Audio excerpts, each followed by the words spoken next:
యమలోకంలో నరకం ఉందనుకుంటారు, కానీ అక్కడ భూమి మీదే నరకం కనిపిస్తుంది. ఆ జైలుకు వెళ్లడమే కానీ తిరిగి రావడం గురించి మర్చిపోవాలి. మాదక ద్రవ్యాల గ్యాంగ్స్టర్స్ సైతం అక్కడికెళ్లాలంటే భయపడిపోతారు. ఇంతకీ ఆ జైలు ఎక్కడుంది? Watch this special story.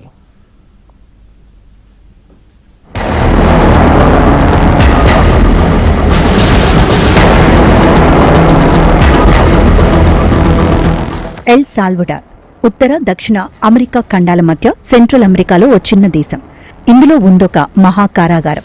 దాని పేరు టెర్రరిజం కన్ఫైన్మెంట్ సెంటర్, క్లుప్తంగా సెకోట్, అంటే centre for confinement of terrorism, ఉగ్రవాద కట్టడి కేంద్రం అనొచ్చు. ఈ జైలును నగర వాతావరణానికి దూరంగా పల్లె పట్టున నిర్మించారు. రాజధాని శాన్ సాల్వడార్కు తూర్పుగా 40 మైళ్ల దూరంలోని గ్రామీణ ప్రాంతంలో 57 ఎకరాల్లో విస్తరించిన ఈ మెగా ప్రిజన్ లాటిన్ అమెరికాలోని అతిపెద్ద జైలు. ఇందులో 40,000 మందికి పైగా ఖైదీలను బంధించవచ్చు.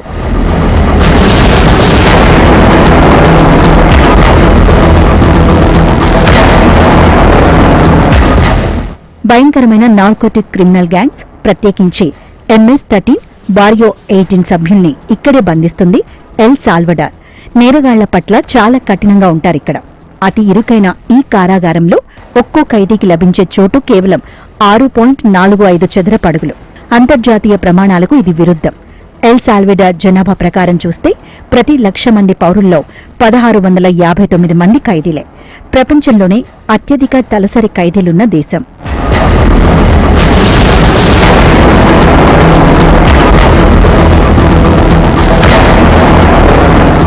ఆ దేశంలో 2 గ్యాంగులు మాదక ద్రవ్యాల వ్యాపారంలో ఆధిపత్యం కోసం సామాన్యులను హత్యలు చేస్తూ బీభత్సం సృష్టించేవి. MS-13 బారియో 18 అనే గ్యాంగులు పరస్పరం దాడులు చేసుకునేవారు. ఈ ఘర్షణల్లో 1,000 మంది ప్రాణాలు కోల్పోయారు. డ్రగ్స్ పై పట్టు కోసం బెదిరింపులు, ఆయుధాల అక్రమ సరఫరా, కిడ్నాప్లతో ప్రపంచంలోనే అత్యంత చెడ్డ పేరు తెచ్చుకున్నాయి. 2019కి ముందున్న ప్రభుత్వం వీరికి అడ్డుకట్ట వేయలేకపోయింది. ప్రత్యేకించి నిరుద్యోగం, పేదరికం కారణంగా యువత పెడదోవ పట్టారు. వీరిని గ్యాంగులు చేరదీయడంతో పాటు ఆయుధాలను ఇవ్వటంతో విచ్చలవిడిగా రెచ్చిపారు. హత్యలు సాధారణమయ్యాయి.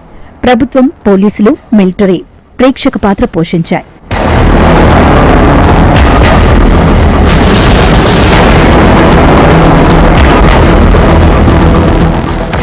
ఇలాంటి పరిస్థితుల్లో 2019లో జరిగిన ఎన్నికల్లో నయీబ్ బుకేల్ అధ్యక్షుడిగా ఎన్నికయ్యారు.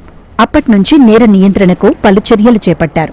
ఆయనకు వ్యతిరేకంగా 2022లో M-13 గ్యాంగ్ సభ్యులు రోడ్లపైకి వచ్చారు.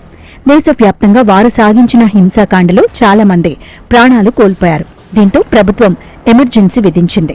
1,00,000 మంది వరకు వివిధ గ్యాంగ్ సభ్యులను అరెస్ట్ చేసి కారాగారాలకు తరలించారు. వారిని పెట్టేందుకు జైలు సరిపోలేదు.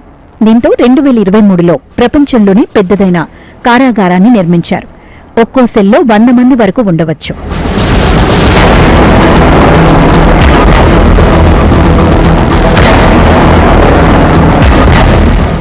అత్యంత పగడ్బందీగా ఎవరూ తప్పించుకోని విధంగా జైలును నిర్మించారు.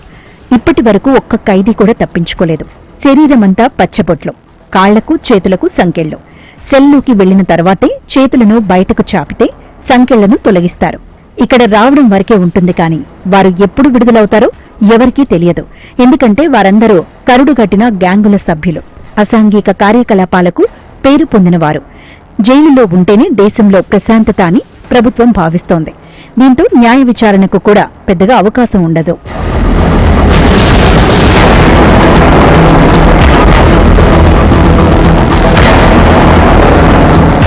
జైల్లో 3-4 అరలుగా బెడ్లు ఉంటాయి. ఆహారం కూడా తక్కువ మోతాదులోనే ఇస్తారు. రోజులో 23 గంటలు సెల్లోనే గడపాల్సి ఉంటుంది. 2-3 రోజులకొకసారి తలను షేవ్ చేస్తారు. గది నుంచి బయటకు రావాలంటే చేతులకు, కాళ్లకు సంకెళ్లు వేస్తారు. దీంతో ఎవరూ భద్రతా సిబ్బందిపై దాడి చేసే పరిస్థితి ఉండదు. దేశ జనాభాలో దాదాపు 2% వరకు జైళ్లలోనే ఉన్నట్టు ఒక అంచనా. అంటే ప్రతి 50 మంది జనాభాలో ఒకరు కారాగారంలో ఉన్నట్టే. దేశమంతటా చెక్ పాయింట్లు ఏర్పాటు చేశారు. ఇక్కడ ముఖ్యమైన అంశమేమంటే గ్యాంగ్ సభ్యులు తమ శరీరాలపై పచ్చబొట్టు వేసుకుంటారు. దీంతో వీరిని సులభంగా గుర్తించవచ్చు. ప్రభుత్వ చర్యల ఫలితంగా హింస తగ్గిపోవడంతో సెంట్రల్ అమెరికాలోనే సురక్షిత ప్రదేశంగా గుర్తింపు పొందింది ఎల్ సాల్వడార్.